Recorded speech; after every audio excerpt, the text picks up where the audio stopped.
It is tough, really tough to complete a project, especially for a non-finisher like me. I've always been jumping from one project to another, from an idea to idea, and ended up never completing a thing. It always begins with high excitement, then this ladder fades out day after day. When you realize that, maybe the idea that you're working on requires more energy, time, skill, or dedication than you may think.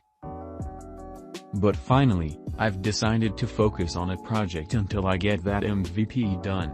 Because completing a project is relative, you can add and refactor forever to reach the perfect scenario, but I realized that aiming too far will lead you nowhere. So I decided to make a game, with simple mechanics, a game that I could actually complete. The idea of this game is nostalgic to me. Why? Because I had this idea back in early 2015, I had at that time a Core 2 Duo notebook, and he was way better than my older Pentium 4. The first PC that I installed Unity on, and of course I couldn't do much with Unity with that Pentium 4. In 2015, I actually built my first and last mobile game and also my first try with Unity game engine. I was so proud of myself that day. But I wasn't satisfied with it, as it was so minimalistic and incomplete. So I tried to remake it in 2017, but I abandoned it for some reasons that I forgot. Luckily, I still got the project. I may be able to show it on montage.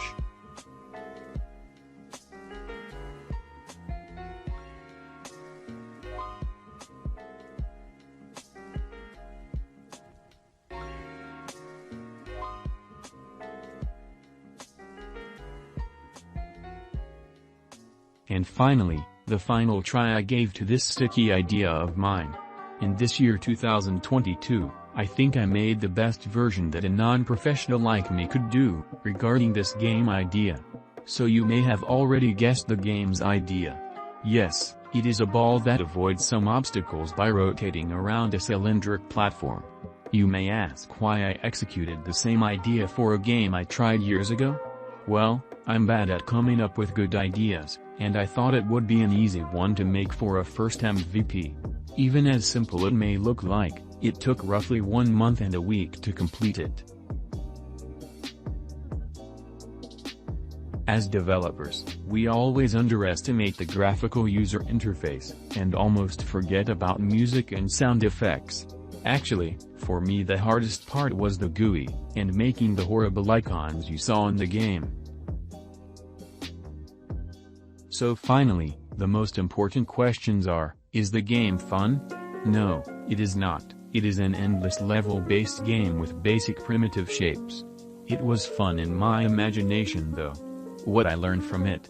Game development is not just programming, obviously, it is an art that combines many skills to be done right. I'll try if I can build it to webgl and upload it to itch.io, maybe. Thank you for staying all along.